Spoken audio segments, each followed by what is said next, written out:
Morning, we are live. We are taking a look at rock candy CD releases. You like physical media, this is your show. Pete Pardo and Brendon Snyder are here.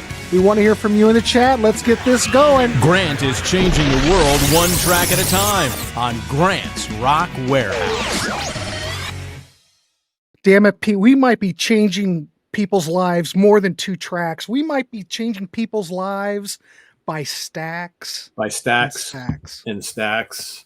And more stacks. Grant, I don't even know which stack to grab. I got one right here. I got 3 over here. One's 5 times the size of the other, and I didn't even grab all of them. So, ladies and gentlemen, Brendon Snyder, we're waiting for Brendon to be here, but Pete Pardo is here. We're going to get started anyway. We will bring Brendon in as we go because we don't want to keep our public waiting, for God's sakes. We're talking rock candy releases, and Pete and I don't have anything to do with rock candy, but we've got it bad. That's all I can say. And we love this label and what they reissue because, well, I can speak for Pete on this. We love these bands. We do. These bands that put out something in 1978, they never took off, but labels like Rock Candy does such nice, wonderful jobs and treats these bands just like they were, Led Zeppelin. They give them the royal treatment is what they do. So I brought in 2 people, Mr. Pete Pardo, Mr. Brendon Snyder. Hopefully Brendon gets here. I don't know what he's doing. He might be irrigating his water pick. I'm not exactly sure, but he's supposed to be here. But Pete and I can get started. Anyway, just to give everybody a brief intro, I guess, of Rock Candy. They're a UK-based independent record label that was founded in 2005 by 2 Kerrang writers, Derek Oliver and Dante Benuto. So, and as we just said, high quality CD reissues of bands, a lot of bands that, well, maybe some of their catalogs out of print. I know they redid the Rat catalog and all that, but I've got all that stuff already. But, for people that don't, they do. So anyway, or if you have it, you can buy it again. What's that? I said, or if you have it, you can buy it again, right? Exactly. Well, we were just talking about that. So they originally started the label 2005 and they brought the magazine out later. So, but anyway, so we were talking, oh my God, the chat is going crazy. The chat is going crazy. Gary, Kiefer, Dante, Webb, Lynn, what's going on? Lynn's making an appearance. Look at Lynn, that. This one's for you, my dear. Oh, I've got that too. Here we go. Actually, no, hold on. She likes this one more. So, yeah. So, the Parish of Rock. Oh, young Logan is here. Grant has a rock candy problem. Well, so does Pete. Come on. What are you talking about? I love it. Anyway, we're going to start talking about stuff. I figure you've probably picked some stuff that some of these reissues that you really like a lot, because we were talking about maybe doing our top 5, keeping it loose. I want it to be like people are hanging out talking. We've got all of our friends in the comments section. We're just here talking music and turning people on. Oh, Lynn says you have problems. All right. Be nice, figured Lynn. that. Be nice, Lynn. Come on, we're live. Anyway, so is there anything you'd like to start out with, Pete, since you're my only guest? Well, I mean, what's really cool about this label for me of late, and Lynn is right, I got problems because I've been ordering way too much of this shit of late, but it's been really cool getting into bands that I've always known about but never really went out and investigated their catalogs. And then I see, Rock Candy's got some great reissues, so let me go investigate. So the band Axe is one I want to mention. So I've always known about Axe, never listened to any of their music. Of course, I remember that big song. I don't even know if it was big, but they had, a couple fairly notable songs at one point that they played on the radio all the time. And I'm struggling to think of the name of the one of them right now. But anyway, Rock and Roll Party in the Streets. That's the song I was thinking of. I remember totally being into that song back a million years ago, 40 years ago, whatever it was. But just never buying the band's albums or anything like that. And then when I found out that Rock Candy had these lovely looking reissues, and I'm like, you know what? Now's the time to investigate that band. So, and I'm happy I have, because they're really cool. They're from the South, but they're not a Southern rock sounding band. So pretty cool stuff. So investigating that. I mean, I've got the Grand Prix reissues that they did. Of course, Robin McCauley, hello, right? Played with Michael Schenker and did a lot of solo stuff. And of course, a couple of guys who would later go on to be in Uriah Heep, right? So there's a very young Bernie Shaw from Uriah Heep and Phil Lanzon. Where is he with the mustache, right? So I never bought any of this stuff back in the day. So now here, all these eons later, I can investigate these bands that I always knew about but never really listened to, and you get remastered sound, you get these great booklets, and all of a sudden I'm discovering new bands, old bands that are new to me today, and that's a good thing, I think. Yeah, 100%. Yeah, we were just talking before, I've even got like 7, I haven't even opened this yet, Pete. But I went through and I figured we could just pick out some stuff that we really like to get started. So, I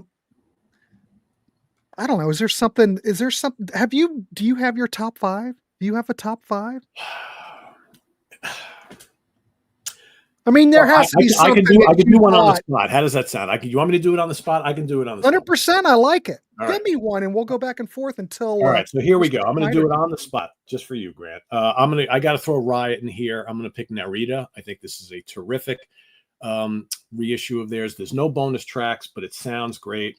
And it's just got a great booklet. I love the album. Anyway, I'm going to go because it's probably been one of my main obsessions over the last couple of months. This is a band I've always liked, but I just found a renewed interest in them. I just showed it before. I absolutely adore Zebra, and I have been listening to their debut album nonstop of late. That's got to be one of them.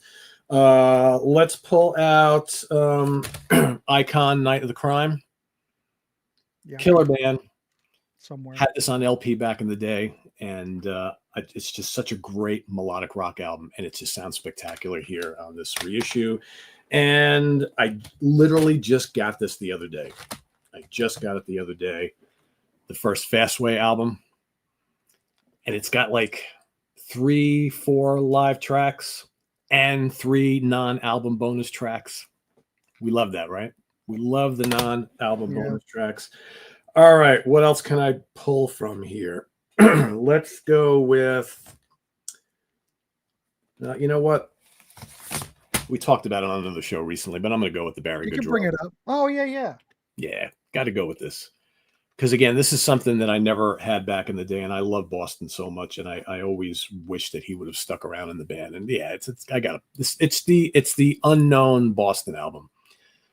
It's basically the band without Tom, pretty much. Yeah. Ladies and gentlemen, in our green room here in the warehouse, Mr. Brenden Snyder. Let's bring him in. He can hear me say this because he's smiling, but he's just backstage. In fact, I might just leave him backstage for a while. Just let him stir around and maybe he'll come on. Let's bring him in. Mr. Snyder. Oh, I got to fix a shot. Hold on. Hey, everyone. Brenden Snyder, come on, man. Where have you been? Delay, guys. Yeah, my computer was outdated and I had to do some updates. All right, cool. Well, we started without you. Yeah, no, that's okay. I know. I totally forgot this was a live show, so I was not thinking needing to jump on early for it, and I apologize to everyone. No, it's okay. I just like giving you crap. But to be honest, I'm glad you're here because Pete and I were we could be just fine, but it's always nice to have someone else here so we can bounce off of. So to get you up to date, we just kind of went over Pete was just throwing stuff out that he likes. Which he could probably do the whole show on that, but yeah, right. He was just mentioning the Barry Goodrow. I have enough sitting here, trust me. I do. Brenden, You love it. I pulled everything I've got way more than this, but I pulled everything out just in case. I almost did. I mean, I've got 2 boxes worth. Each box has 90, so over 180 Rock Candy Records CDs, but I did just pull 6. That's fine. I got a shitload. I have to put all this crap back. Idiot. I'm an idiot. But, it's fun. Anyway, so Pete was talking about Barry Goodrow. Is there anything else you wanted to bring up, Pete, while you were... Oh. Or should I throw it over to Mr. Snyder? Because he's got some picks. Before you do, how about Paris? I've got that. Right. Oh, yeah. Kind of a cool super group. Bob Welch from Fleetwood Mac and Glenn Cornick from Jethro Tull. Great stuff. Anyway, I'll stop. It doesn't, but you know what? That Paris CD, I've got that too. It does not sound, if you think that it's going to sound like Fleetwood Mac, It does not at all. Not at all. It's heavy. Yeah. Yeah. Hell yeah. And they put out 2 albums. But I think there's only the one on Rock Candy. Am I correct? I think. Yeah, I don't know if the other. Yeah. Prog Corner streaming on both channels. Edition of the other one. Prog Scott, come on. Of course we're streaming on both channels. What are you talking about? We're professionals, for goodness sake. Technology. Modern technology. And Brenden, you could stream too. I was hoping you'd get here so you could set your stream up. Yeah, next time. I'm a little behind on all the technological stuff. All right. Well, being an architect, I figured you had everything together. I got people that do that for me. Oh my goodness gracious! All right, cool. Well, let's throw over to Brenden. Brenden, throw us some stuff out. You've got something together. Yeah, enlighten absolutely. us. What do you have? What can you recommend to the kids so we can spend some money? Well, I know you two already have this and have even done a show ranking these now. But I wanted to bring Brownsville back up because I've talked about them before. But since we're doing a Rock Candy Records specific episode, this is one, I never would have found the band. I never would have dived into the band if it wasn't for Rock Candy Records. So seeing this one here, knowing that Motley Crue had covered Smoking in the Boys' Room, and then seeing this, which is just Brownsville. It's not Brownsville Station. They had dropped Station by this point, kind of intrigued me. What was this? This was their final album. And I picked this up just on a whim, and it just has since turned out to be one of the best sort of boogie rock, hard rock sounding albums from 1978 when this thing came out. And I go back to this thing time and time again.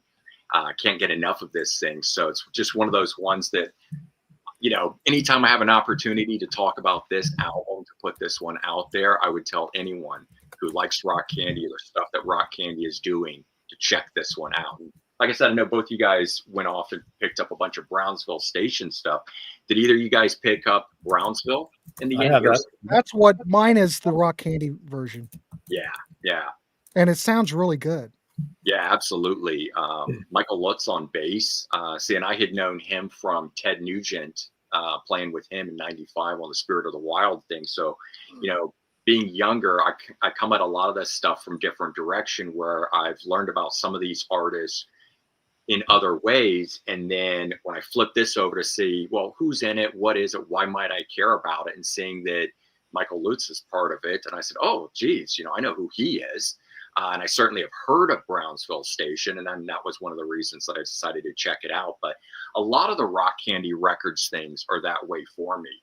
It's albums that I recognize one of the band members or they did something. And it's the precursor to maybe the big famous thing that they did, which leads me to one of the other ones I wanted to talk about, which is the group Airborne. Yeah, you got that one in yours?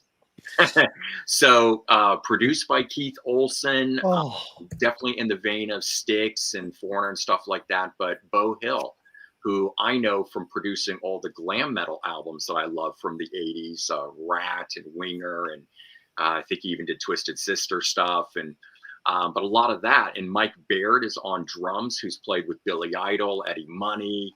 I can't even think of who else he's played with. But again, recognizing names like those make me want to check some of this stuff out. And of course, I trust Rock Candy Records because anything I've ever gotten from them has been great.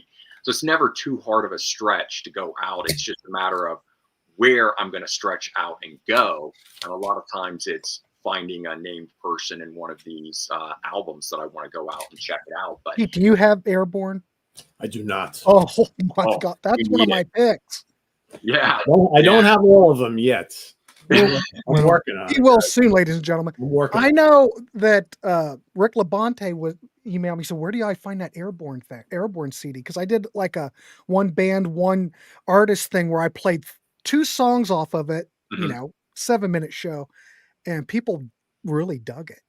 But it's very AOR. I mean, there's the background vocals are killer. The production's top notch. All the songs on this record, very catchy. The thing is with this Airborne thing, how did it not take off?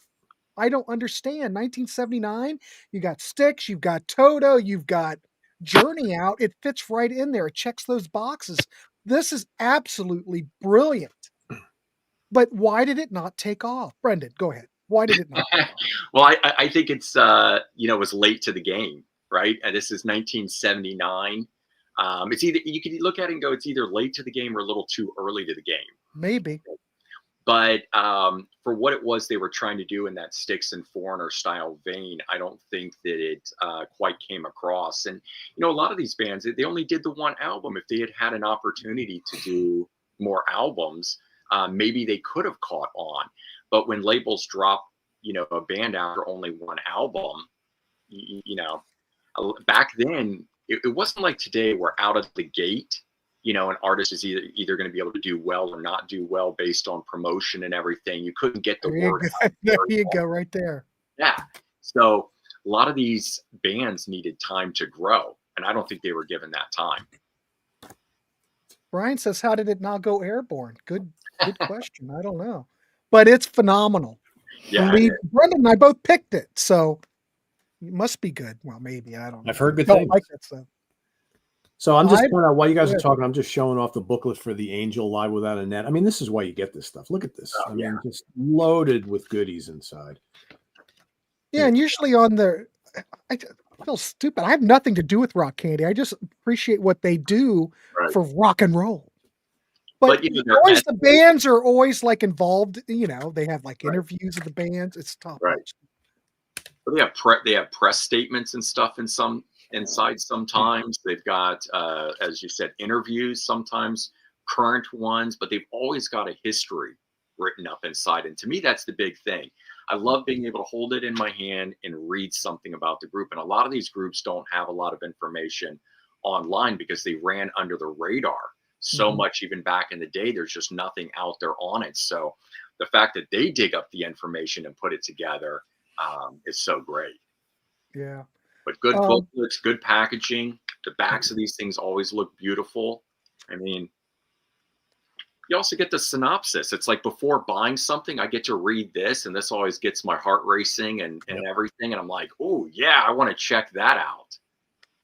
Now, this next one, I don't know if you guys have this, but this is a Maryland-based band. They put out They put out 2 albums. First album came out in 1979. I don't know what it is with 1979, but maybe all my picks are from 1979. Oh my God, there's a couple more that are. Oh my goodness gracious. Anyway, this band, I don't know if you gentlemen have this, but this is one of the ones that I can recommend because it's kind of quirky. It's kind of Queen-like. You could compare it to the Babies. You could compare it to early Foreigner. But ladies and gentlemen, I'm going to have to go with Bass Dancer. Yeah. Oh, Brendon, you got that? They're one that I just recently discovered. So I'm very new to them. This band sounds like nobody else. I swear to God. But if you like Queen, there's Queen elements here, but they're kind of quirky. Very quirky. Yeah. Very quirky, but very much. I mean, there's a lot of great guitar on here. For one, the guitar player, I can't remember the fella's name, but his guitar tone and his guitar solos, this guy should have got way more notoriety than he did. He didn't get any notoriety. But if you like hard rock, Queen, Foreigner, Babies, all right, you'll like this. I highly recommend Bass Dancer if you can get it. And a lot of these, I know we're just going off the cuff with stuff we like. I can't tell you what's in print, what's not in print at the moment, because rock candy, some things will go out of print, and then you look on the website in a month, and then, oh, look, Wireless is back in print or whatever. I'm just saying. So anyway, this is the one of my picks, along with, of course, Airborne, that I think I would highly recommend. Yeah, unfortunately, that one's out of print right now on CD. I tried to get it. I found it on an LP. Steven's got it. All right, Steven's in. Good enough that I want to get it on CD. But yeah, it's pretty high priced right now, so have to keep checking back. Ladies and gentlemen, Anthony Ferrara seems to be stuck in this UK Eddie Jobson thing. I don't think there was never a rock candy release of UK. I just wanted to let everybody know. I know he's trying to get everybody worked up on Eddie Jobson, but that's what he does. That's what he does. Anyway, Pete, what else? You got something else? How about the Legs Diamond catalog, folks? Yeah. He's got the whole damn I thing. did the bundle, yes, indeed, because I had 3 of these already, but I was like, they got like 6 or 7 bonus tracks on all of them. So yes, I got like the first 3 and all the others. I was like, what the fuck, might as well, right? So yeah, good stuff. And what's your thoughts? I mean, Legs Die. I've got a couple of those. I don't have the entire. Well, the first 3 catalog. albums are great, really, really good. I mean, it's like late 70s, early 80s kind of. I don't know if I quite call it metal, but they're like Deep Purple on steroids, like a little bit. Oh, so here we go. Really, really good stuff. The later stuff is a little more commercial, but it's still pretty cool. They pumped out a couple of Vicious Rumors. If you love 80s traditional heavy metal, man, Vicious Rumors are great. I haven't listened to these yet, but I'm looking forward to it. Harlequin, Canadian band, like a AOR melodic rock band. Very good stuff. A lot stuff. of people speak very highly of them, so I figured let me go check it out. So yeah. Did we talk about Morningstar? I was just thinking Morningstar. Yeah, I don't know why I was thinking it, but I was thinking it and I was looking for it. Really good. Kind of if you like Styx, Star Castle type of stuff. Maybe that debut album, I will say, is absolutely killer. Oh yeah, it's really good. It's really good. And you and I did a whole show Star on Castle. Roadmaster. Oh, that's right. They did the Star Castle ones too. Yeah. Yeah. You guys have the waste. You have the Wasted. No, but actually, no, I do have that one. Yes, that's because I bought that twice because it came out remastered. I was like, yeah, that's good. That's a great album, by the way. That is a great album. If you have not heard this, I saw them on that tour. Man, it was Ozzy, Motley Crue, and Wasted. Brendon, Gary. I bet you Gary Joyce was at that show. Gary Joyce is at every show. Gary and I were probably at all the same shows back in the early mid '80s because I used to go to Jersey all the time to see concerts, and I know Gary went to the Byrne Arena all the time. Lynn, did you ever go to Brenden Byrne Arena? I know you're a couple years younger than me. I'm sure you did at some point, but yeah. You guys know Trigger? Oh yeah, that's great. So. Oh, we talking Trigger? Brendon, we are on the same. This is my other pick. Recorded in 1979, but shelved, and it just came out on Bada Bing Records. So what was their one and only album, the one-hit wonders Trigger, finally 46 years on, have their second album recorded only 1 year after this. So really good stuff. But those people that don't know this one here, great glam rock style stuff in the vein of like Slade, Noddy Holder, that sort of gravelly hard rock style vocal that he would do over it. It's fantastic stuff. Signed to Casablanca. And Gene Simmons signed him, or he discovered him. Right, exactly. So similar in some of their styling to what like Angel did when they got a little bit more of sort of poppy that they did after the very progressive debut album. But then after that, Trigger was kind of in line with it. Highly recommend them. They used to play here in the Hudson Valley all the time. Yeah, they're started in New York and then like settled down based out of Jersey. But the production on here, again, we're talking about, what is it, 78? 78. Yeah. We're talking, well, it's probably on Casablanca. Yeah. They probably didn't get any push from them. You know, they probably did Gene a favor. Well, sign this band and we'll take you out on tour or whatever, but I don't know. Yeah. But Baby Don't Cry is great. Gee, many Christmas. I think that's almost like pure power pop. But all the production, the songs, these guys are really good. The vocals are great. And I really can't think of them sounding like anybody else at the time, but it just kills me that this band never took off, you know? I mean, we could say that about most of these bands, right? Yeah. I know, but you know, people always say, Grant, why aren't you so much into new stuff? Well, I'm so busy trying to discover all this old stuff because I love this, like an archaeological find, to find something that came out in 1978 that you had never heard after all these years. And you listen to it and you're going, you know, and the skies part, the water parts, you have an outer body experience. Yeah. I'm all about it. That Trigger record, I heard this and I just went, where have you been all my life?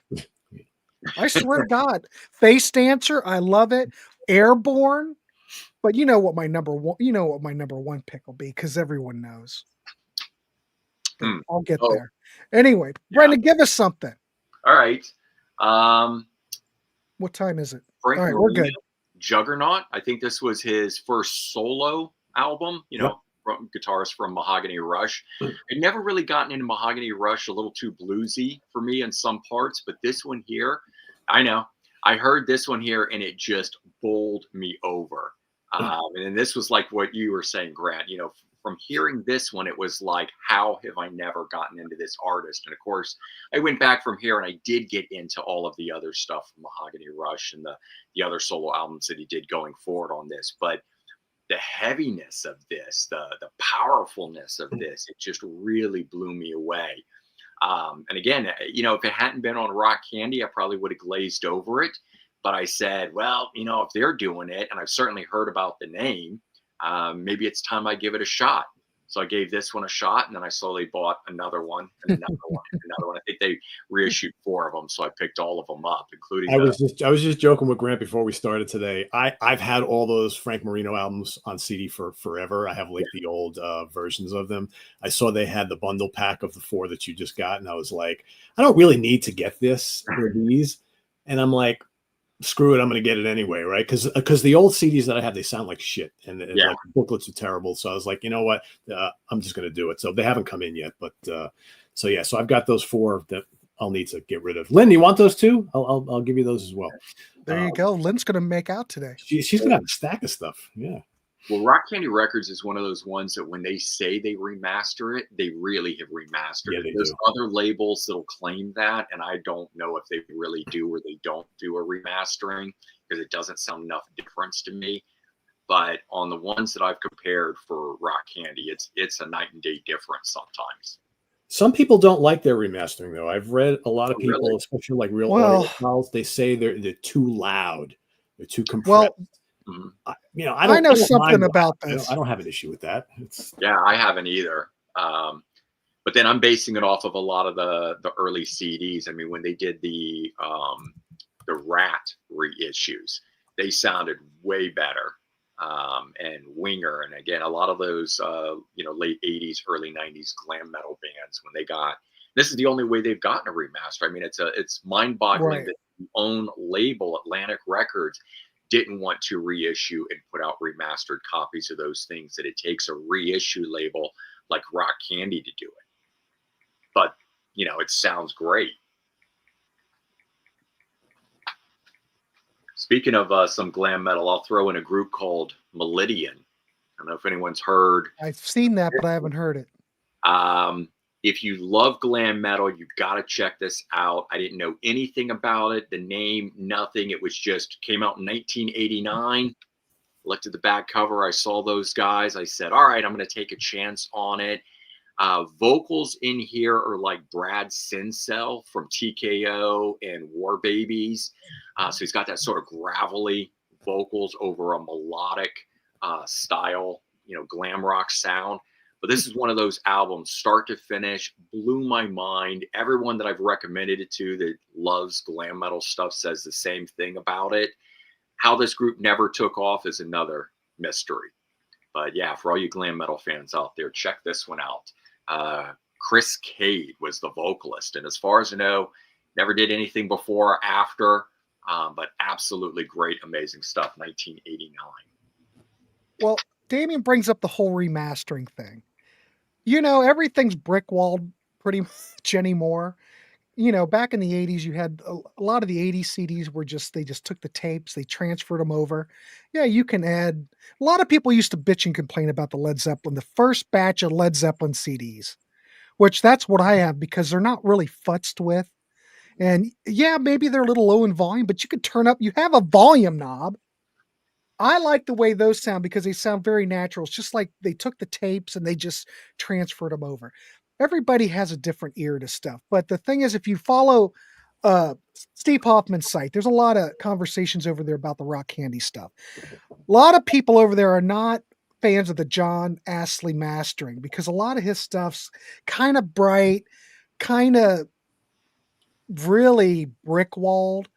Now, the engineer that I like is Andy Pierce. So Andy Pierce also does a lot of stuff for esoteric. If you bought any esoteric stuff, he's probably mastered it. And the stuff that he does, love. It's very warm sounding. It's not really, some people have complained it's kind of brick walled, but I haven't really found that. Maybe I'm listening to the wrong thing. But he does stuff for Rock Candy too. I can't throw something up right here, but John Astley tends to do a lot of it. And it's kind of hit and miss. But the thing is, I kind of look over it because maybe some of this is a little loud, but where else am I going to get some of these like Wireless? This is another one. You guys heard this? Yeah. Phenomenal Canadian band. Mm-hmm. The second album Geddy Lee produced. Right. This is the first one. That's what drew me into it. When I heard that he produced it, I said, all right, I got to check out why it is that Geddy liked them. This is Andy Pierce. He did this one. This sounds wonderful, but it's nice and warm. It's full. It's not jacked up. I don't know. I like it. But so I just looked at the love-hate one, which is Wasted in America, and John Astley did this. So I could probably go through all of them while we're chit-chatting, but I bet you there's he does most of them. Yeah, exactly. But that's fine. Like his work on here, on the Barry CD, I don't mind this at all. I think this sounds really good. It sounds great. Yeah. Now, I don't know if it has something to do with source tapes. We're not privy to that stuff. I'm really just looking to this as just checking out these bands that you never get a chance to hear, and we have to thank like Wounded Bird. You have to thank Wounded Bird. Oh, yeah. You got to thank Bad Reputation out of France. They do a similar kind of thing. Rock Candy. We don't really have, it used to be Rhino Records, ladies and gentlemen, that used to have reissue campaigns and would put out stuff. And we don't really have Rhino anymore. After they got absorbed, they weren't a reissue label anymore. Now they just reissue. They do reissue stuff, but they used to be kind of had a niche kind of thing, and it's not what it is. But these European companies are doing fabulous work. Mm-hmm. And Pete and I were talking earlier how he's got an order in right now. He hasn't got it yet, but you can order this stuff from Rock Candy. It gets here in a week. Mm-hmm. You can order it directly from them. It's cheaper to order from them than it is to go online and order through like Amazon. Oh, for sure. It is. So there you go. A little tip, ladies and gentlemen. Mm-hmm. Plus, what they have in print at the time. But let me, I can recommend. One more thing I do want to mention. If you're ordering direct from Rock Candy, you need to figure out the order process. So when you're on their website and you click add to cart, it doesn't they don't physically have a cart on the Rock Candy website. It will take you to PayPal, and you will it'll open up a separate browser tab, and that's where your cart will be. It'll be in PayPal, not actually on the Rock Candy website. It threw me off initially because the first time I ordered from them, I would click on add to cart, and then there's no cart. You can't find anything. But then I didn't notice that another browser tab opened up. So as you go through, it'll just keep adding to your PayPal total. And that's how that works. It's very strange. I've never seen anything else like it, but it works. So Landon's got something. He said early on, Rock Candy took a shot and reissued Money's first record, First Investment. Yeah. I don't have that. Brendon probably has it. Well, thoughts on that one, Brendon? I haven't heard it. This is great. You know that one? I think this is like, Chris Sangrees produced this. So, having worked with Y&T, Gary Moore, artists like those, this is, I believe, in the vein of like new wave of British heavy metal style sounding stuff. Not as heavy as that is some of those artists, but yeah, really good stuff. Again, I just took a chance on it because I saw who produced it, and it's on Rock Candy, and it comes from, let's look at the year, 1979 Goal Records. So on Judas Priest's label at the time. So I just look at a lot of those things and I go, oh yeah, okay, it's all fitting like a puzzle into that era of stuff. I want to check something else that was done by those people on that label at that time. And yeah, that's good. I think it's the only album they made. Yeah, I don't have that one. I don't think it's in print either, but you probably can find it on Discogs or eBay or something. Yeah. Real quick before we go on, I do want to thank everybody in the chat for tuning in. We've got 128 people watching. All right. We do appreciate it. Like I said, we're just here talking music, and all of our channels, the only reason we're doing this is to turn you on to stuff. That's it. Come on. These two gentlemen here are top notch. They're slumming it over here in the warehouse, ladies and gentlemen. No. But we're here talking music, and hopefully we can get you to spend some money and support these labels and stuff, because we'd love physical media here. So Yeah, and what we're are we not talking making about? anything from Rock Candy. In fact, I No. reached out to Rock Candy to try to do promotion for them, and they said they don't do that sort of stuff. So I don't know about you guys, but I've not been able to get on some sort of partnership deal or whatever. I would No, certainly, I've invited them on SOT and they haven't. yeah. It's like, But I mean, I would love to do it just because of how great the label is, and I'm glad we're able to do this type of a show here to help promote them. Regardless, sounds like they don't need any promotion. One I wanted to point out was the group Target. You guys know about them? Jimmy Jameson, go on to the band Survivor, did these 2 albums here. Really great stuff. Jimmy Jameson also did. Was he in Cobra? I think he was in No. a group called Cobra too. did a lot of things. Yeah, I don't Yeah. remember. Couple things, but anyways, yeah, no, these 2 are really good. If you like Survivor, and of course, if you want the entire Survivor catalog, it's all available too. On Yeah, I've got the one. I got a couple of those. You know, I don't know about you guys, and this is what the album Caught in the Act, I think is Survivor's best album. It's my absolute favorite. One, yeah. And yet a lot of people don't like this. You know, they're going to want Vital Signs or something like that, or of course Eye of the Tiger, which I don't think Eye of the Tiger is that great. I love the song. I like the one song, but I don't think the rest of the album sounds as great as what Survivor is. But this album here, for anyone that's not a Survivor fan or hasn't really checked them out, I think this is the album. Caught in the Game, Jackie Don't Go, Never Stop Loving You. Just, man. There you go. Memphis Lonnie confirms that he sang in Cobra. All right, that's why we're here. We're like a community. This is great. Right. That's right. Keep Everyone it helps interactive, everyone out. people. They did. I will say they did a really nice job on the Survivor catalog. Yeah, they did. It's great that most of that catalog is on Rock Candy, which is cool, except for the later stuff. Yeah, definitely needed a remaster from what were they on, Volcano? Something like that. Yeah. Volcano. Yeah. I don't have all mine are all Rock Candy ones. Mm-hmm. The whole Survivor catalog is top notch, in my opinion. Yeah, Steve knows his stuff. Stevenson, Jimmy James solo stuff is real good. I have not heard any of his solo stuff. Yeah, they just dug into his archives, putting out 2 unreleased shelved albums. One called Rock Hard in like 1990 that never came out, and then a country album from, I don't know, maybe 10 years back that he recorded, didn't do it. You know, they chose not to release it. So there's a couple cool archival releases that have just recently come to light. Oh, Aldo Nova. Yeah, those Autograph and Helix are going to be in my next order. Yeah, I've got the Helix. Helix. Got the next order planned. How sad is that, right? Yeah. What about Aldo Nova Twitch? Yeah, which I don't like this record, but I've got it. I love the debut, and I have the other ones just to complete the collection, but they don't rock as hard as the debut. No, not as the But debut. Subject is great. Yeah. Pete, you like Subject? Okay. All right. Well, I like it. A lot of people, we did a show, like an Aldo Nova show, like, God, a year and a half ago. And people were raving about Subject as that being their favorite Aldo Nova album. I got into him with Blood on the Bricks, the Bon Jovi produced one that he co-wrote everything on. That one was hard rock. Yeah. Oh, well, I see a Zahn mentioned in the chat. There we go. Oh, there you go. I got Zahn. Yeah. I don't know if I rebought both of those now that they're available as standalone because I had a 2-for-1. Yeah, that's what I have. I have the double disc set. Yeah. Yeah. And I know I've talked about this one on either my channel or somebody else's channel, but White Sister, I think, is totally worth mentioning. Yeah.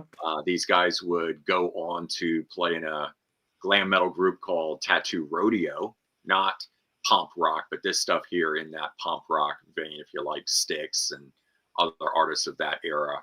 White Sister, absolutely fantastic. And Grant, I saw you bringing up Spies, and I was going to bring it up at some point, but 2 guys formerly from Foreigner, bass player and keyboard player, Ed Gagliari, and who's the other guy? It was Ed and oh shoot, it was Ed and Al Greenwood. Al Greenwood, yeah, on keyboard. So, this stuff is fantastic. Andy Pierce mastered this one. He probably did the other one too. I actually like the second album better than the debut. Yeah, I think the debut probably gets. You guys are killing me. I need to get those two now and that White Sister. Yeah, it's working. Here's the. My next order is going to be All huge. right, here you go. Because we mentioned Zahn. Here's the Zahn. Yeah. These are fabulous. This is great. very proggy. Especially that first album. Yeah. The first album. This is not quite as proggy, but this is also really good. The thing about the Zahn records, they're really good songwriters, and Zahn never really sounded like anybody else. Yeah. This is Andy Pierce, so maybe there's a lot more Andy Pierce. The Down to Earth one, I think, is fantastic. I think now it's this new one, an Astral Projector. This came out in 2024. This is a new release, pretty much. This is mastered by Tony Dixon, and I don't know his work. Whatever, I think this sounds fine. I highly recommend all the Zahns. Well, there's only a couple. The Zahn catalog. You guys ever heard of Wiggy Bits? No. So it's a weird one. I just, again, taking a chance on it. You know, sometimes in used record stores, I'll see these for a few bucks and just grab them. Pepe Castro from Blues Magoos. Again, I don't recognize any of the names of the people and who they were, but, you know, they come from different places. But just some great hard rock stuff that has a weird name, a weird, you know, guys coming from different places, and yet the stuff is fantastic. This is just one of those ones that really piqued my interest upon getting it. All right, I got another one. Came out on Sony Records at the time. Yeah. Recorded at the record plant in New York City. Didn't do anything, though. They were Wiggy Bits. I think, you know, sometimes it's the name. You know, that name is pretty awful. Yeah, right. The album cover, I mean, is pretty awful, right? So you can look at some of these and go, yeah, there's a reason why it didn't catch on. And then there's those two Balance. Yeah, they're both great. Really great AOR, melodic rock, awesome stuff. Balance is terrific. All right, how about this? You guys familiar with Mayday? Yeah. Of course he is. God, I can't throw anything out in front of Brenden. He just already has it. Anyway, they were like, what year was this? This was like early 80s. This was like 82. So this band was basically, they were a Chicago-based band. They relocated to New York City in the mid to late 70s. They played like a lot of the New York underground, Manhattan. They played CBGBs and stuff like that. But this is what I would call a good combination of AOR and some power pop. They put out 2 records. Both records are phenomenal, but they didn't take off. The remastering on here sounds great. This one was done by John Astley, and I think it sounds good. You just kind of have to, I mean, if you're concerned about the mastering on some of these, you just kind of have to go out and test drive it and see if you like it or not. But this, I can highly recommend. This is one of the CDs that I really was turned on to and thought it was great. Now, I'm thinking it probably didn't really take off because, well, that album cover is questionable. It's awful, yeah. It's awful. Well, but whatever. Anyway, I like that one. If people are checking out these artists via streaming services, 9 times out of 10, what is up on the streaming service is not the Rock Candy Records one. They're not the ones that have it up. Somebody else's licensed version is up there. So, you know, the online version of these might be sounding bad, right? And you really got to hear the real thing to know. The thing is, we like physical media. You have a lot more control of what you have. If there's multiple releases and you are concerned about the way something sounds, you can go and find the one you like. Yeah. Physical, when you listen to Spotify, you're force-fed one version only, and you don't really have that freedom. I know this is all geeky. Can we get this? Can this talk get any more geekier? I doubt it. Well, hey, what's even worse than that? Spotify does it, but I know that Apple does it where sometimes, especially like a greatest hits, isn't actually all the mastering that was the greatest hits. They will only have the upload from the individual albums. And so when you're listening to it, the sound quality varies on it going up and down. And that really bugs the heck out of me on some of this stuff, that you're not actually getting the version that was released through that album. Mm. And so 2 different masterings might be getting used in what you're hearing. So I don't know. I don't think you can trust anything on streaming. You listen to it and see if you like the music, and then get the real thing and listen to it for sonic quality that way, but not checking sonic quality over streaming. Does anybody have the Dokken Beast from the East with all the tracks? No. I didn't realize that they had released it with all the tracks. Yeah. I'll be darned. See, how many were left off the one original extra track? It's not I don't all know. the tracks. It's like one extra track. All right, so it was one track. It's one extra track. All right. Well, Do you guys know the Strand? I've seen it on the site. I haven't heard it. Jeff Porcaro from Toto produced it. Very much in the vein of Toto, the style that's on here, the sort of AOR melodic rock sounding stuff. Really great. Yeah, if you're a fan of Toto, would highly recommend it. This came out in 1980 on Island Records. The same story as Toto. All the guys had worked recording for different artists and came together and finally decided to put out their own, do their own thing together. And I think this was the only album that they did, but really good stuff. I'll have to check it out. Yeah. Oh, God, here we go. It keeps continuing. Pete, you got anything? Go ahead. I have that in my cart. It's really good. One and done band. It's kind of Styx, early REO, that sort of thing. I think if you like those bands, you'll dig this. Very, very cool stuff. Here's a good one for all you guitar player fans out there. Randy Hansen's original debut album. Cool.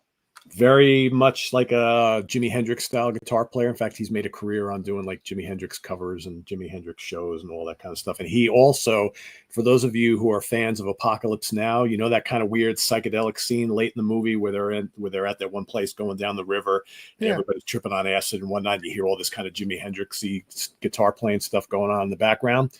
That was Randy Hansen playing all that. So yeah, there's that. Outlaws fans, Freddie Salem and the Wildcats.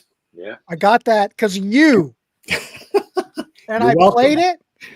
Yes, and it's great. It's really good. Yeah, it's really good. Yeah, and they've done Outlaws. Yep, exactly. Yeah, those are great. That live album is killer. Yeah, I'd like to get some more of their stuff. Freddie was from Akron, Ohio. Once I got it, I kind of did some research on him, and I had no idea he was from Akron. Not a Southern guy. Yep. Not a Southern guy. No, not that all. Is a CD worth getting. 100%. Very underrated. I never even knew it existed till like when he passed away recently, and I was doing some research and they were talking about this. I was like, wow, I never knew that was out there. And then I found that it was on Rock Candy. I'm like, okay, well, now's the time to get it. I think it came out on Elektra. I think it got original release on Elektra. It was on a major label, yeah. And that was like the only record that he put out on a major label. That's it. A solo record. Yeah. Highly recommend it. Highly recommend it. Yeah, released on Sony in 1982. So that was right at the, I would say just shortly after Ghost Riders, the album from the Outlaws, which was their kind of like one of their biggest albums. But yeah, it's great band, really good album. And I got this first time ever on CD, Kerry Livgren's first solo album with, of course, a guy named Ronnie James Dio on a couple tracks. Very cool. That's an interesting record. It is. Pretty Remember when I first heard it, I'm going, it's kind of not what I expected, but no, it works. It's not really Kansas at all. It's not. Ladies and gentlemen, we're not in Kansas anymore.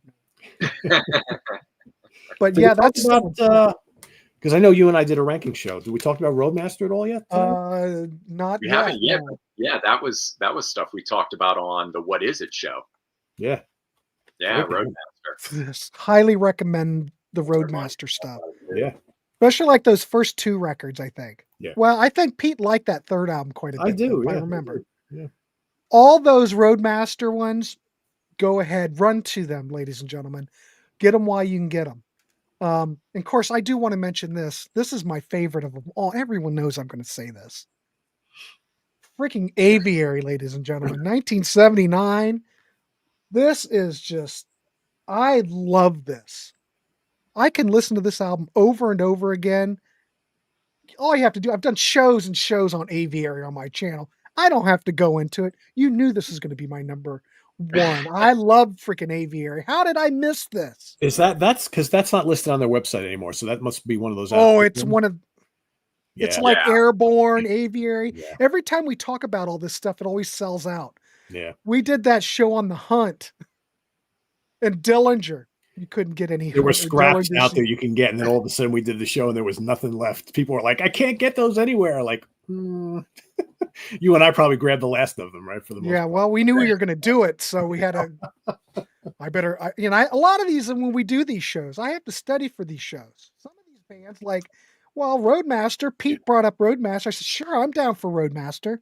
I've got to study. Give me a month, and we'll do it." But that's what I like to do. I like to go in cold, study these bands. Here's something new. Mm-hmm. But Roadmaster, another one. It's freaking great. Is there any bonus shit on that Aviary, or is it just the straight out? No, it's straight. Okay. Yeah. I mean, I have it. I have the original CD issue of it. It's not like I need it, but I'm looking at that's got the original cover on the front. It's. I know. I know. It's only recent that they've started doing bonus content. Yeah. To some of these, most of the stuff was straight reissues originally. Mike M brings up Nantucket. That was like on Wounded Bird. Yeah. I had. Like we did a show on Nantucket. You did. But get it while you can. Well, it's all out of print. Yeah, you can't get it either on Wounded Bird. I don't know. Did Rock Candy ever do it? Because I only know. No, just Wounded Bird. I think, Pete. Right? Yeah. Doesn't mean they won't, but. You guys both like Trillion? I love it. This is my absolute favorite out of everything I've ever gotten from Rock Candy. This, I didn't know what to expect with it. It just blew me away right from the get-go. It's the most pop rock sounding, group that every track should have been a hit. Just over the top. I mean, unfortunately, I think it's partly because the second album really doesn't sound anything like this, the debut. No, but I like the second album too. It is good. Yeah. It's so mellow and nowhere near as bombastic as this. I don't know. I was hugely disappointed. I bought this and was in love with it. Went and bought this and thought it was an entirely different. I mean, the debut is amazing. Yeah. I think the second album is fun for what it is, but that first album is. They probably the first one came out what 70. I keep wanting to say 79, like 80 or something. 79, something like that. Yeah. 78. Yeah. 78. Yeah. And the other one, did that come out in 8? One of those I think probably came out in 80. Yeah, 1980 for this one, but this Things one are has changing. Fergie Fredrickson, who sang for Toto. Toto, yeah. Right. Yeah, it's great. Solo. Isn't Perry Prince on drums on that one? I believe. From the Tubes. No, we've got Patrick Leonard though on piano. Jay just said that Trillion featured Pat Leonard, who would do Toy Matinee with Kevin Gilbert. That's right. Yeah, there you go. That was the other thing. So see, when I bought this, it was because of Pat Leonard, because Fergie Fredrickson's name in here is Dennis, and I didn't pick up on it until I was reading inside it and found out, oh, that's his real name, and then found out that he was the guy from Toto. But sometimes these guys were under different names when they recorded in these other projects. Well, Logan, that's why the label's called Rock Candy. Young Logan, so influential. Big Montrose fan. Big Montrose. Welcome to the Wrecking Ball, Grace Slick. I don't think that ever came out. Where are we at? We're at 55 minutes in. I guess we could wrap this dog. We've only skimmed the surface on these. Go ahead, gentlemen. Keep going. Someone asked at the beginning. All right, go ahead, Brent. I'll get right after you. Well, I was going to say, so Lenny Wolf, who would go on to Kingdom Come, this was his band before that, and Bruce Gowdy on guitar, who would go on to Unruly Child, and I think amongst other things too. But those two guys having Stone Fury. But those people that like Kingdom Come, if you want more of that style stuff, this, which I think is their 1984 debut album, absolutely killer. Opening track, Breaking Down the Walls, I Hate to Sleep Alone. I mean, this thing, so good. Yeah, I don't have that. Oh, get it. Well, I will soon, Brenden. All right, Pete, what you got? A couple folks asked for this right at the beginning, and it was at the bottom of one of my stacks. So, Kick-Axe. Killer metal. I've got that. So good. And I think the last one I have that I haven't shown is Lion. Oh, Got yeah. that too. Absolutely. Mr. Doug Aldrich on lead guitar, right? Of course, Yeah. played the deal and And Cal Swan on vocals, who was from Bad Moon Rising which was the band after Lion. So those two, both Doug Aldrich and him did that. But you guys know Touch? Got that. Yes, I'm getting ready to put a one artist, one band show up of Touch. No, not one. They have a second album. No. Well, that's just the. I don't name it. You don't have the title because it came in 2021. It still has Mark Mangold on keyboard. So now that the band. Wait a minute, am I getting that confused with something else? There's a band. All right, Pete probably knows this story. You remember when Utopia did the Network album? Yep. And there was a time. Well, Brendon, you may know this. I don't know how big. You're a big Todd fan, aren't you? Nope. Of course he is. You're not. Okay, well. No, he drives all me right. nutty. There's a band. I think. Who's in Touch? Show me the back of it. I can't remember. There's so many different bands. With Mark Mangold on keyboards, he's the famous one. But is Doug Howard in that band? I'm looking real quick to see if I can find their names. God, I can't remember. I think Doug Howard's in that band. Yes, Doug Howard is on bass. Doug Howard, Pete. Okay, we'll go back in time. The Network album, Utopia. Do you remember that era when Chasm Sultan, he quit Utopia and he was going to do a solo album? Doug Howard co-wrote a couple of tracks. They brought Doug in to replace Chasm. And he was in Touch.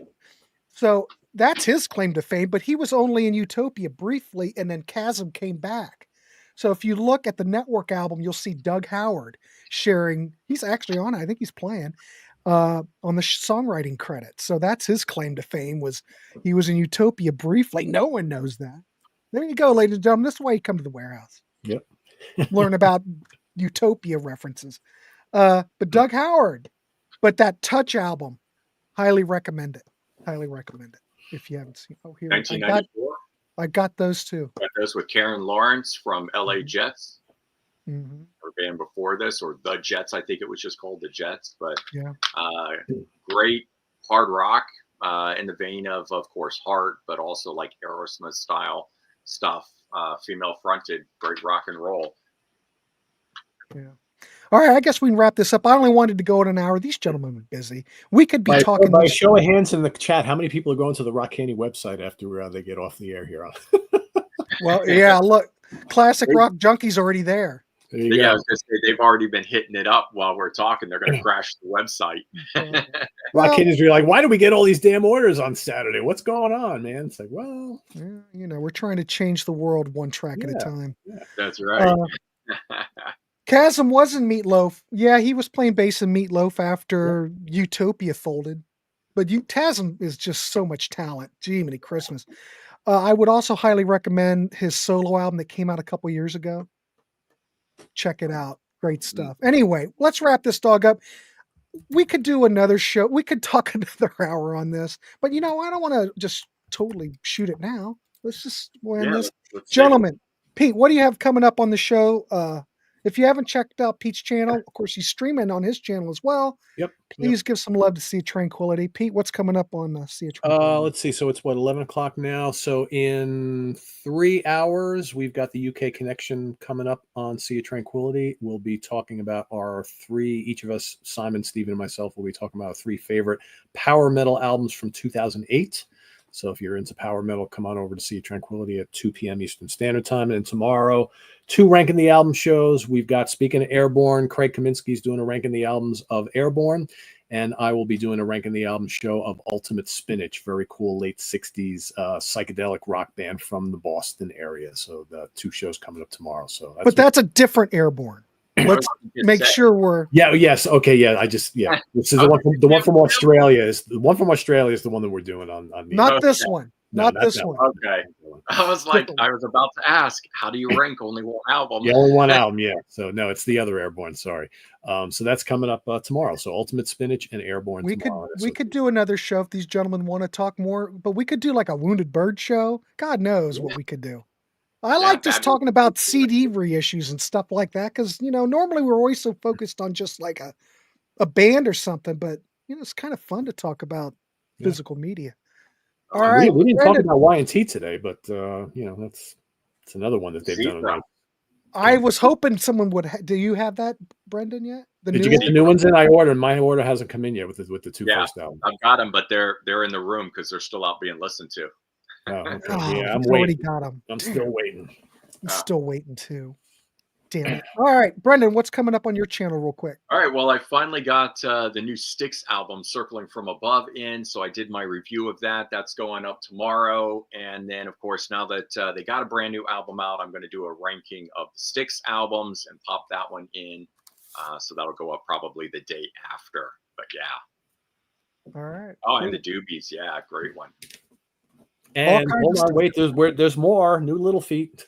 Yeah. Jesus. And I'm also doing a review of the new Trigger album. So check that one out too if you're The new interested. old Trigger album. The new old Trigger, the 46-year-old album. And did you get that off Bandcamp? No, I Bada Bing Records. I contacted them. They sent it to me to be able to do the review. Dang.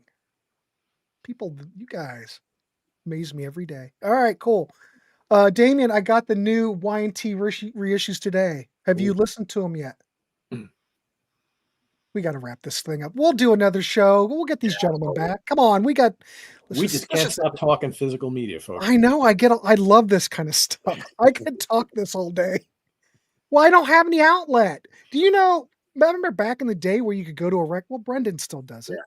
But I mean, you know what I mean. Back in the day when you had record stores, people would hang out. You'd go and talk music.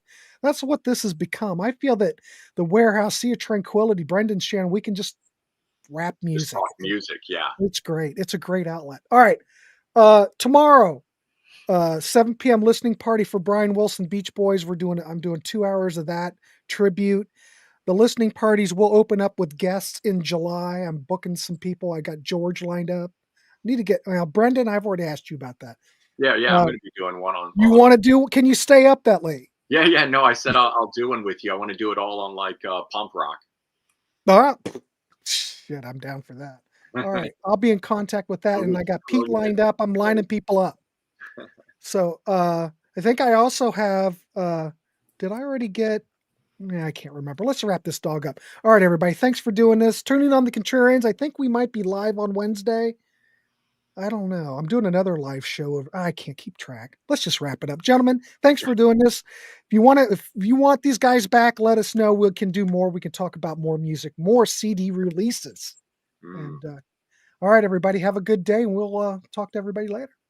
Take care, everybody. Thanks, guys. Bye.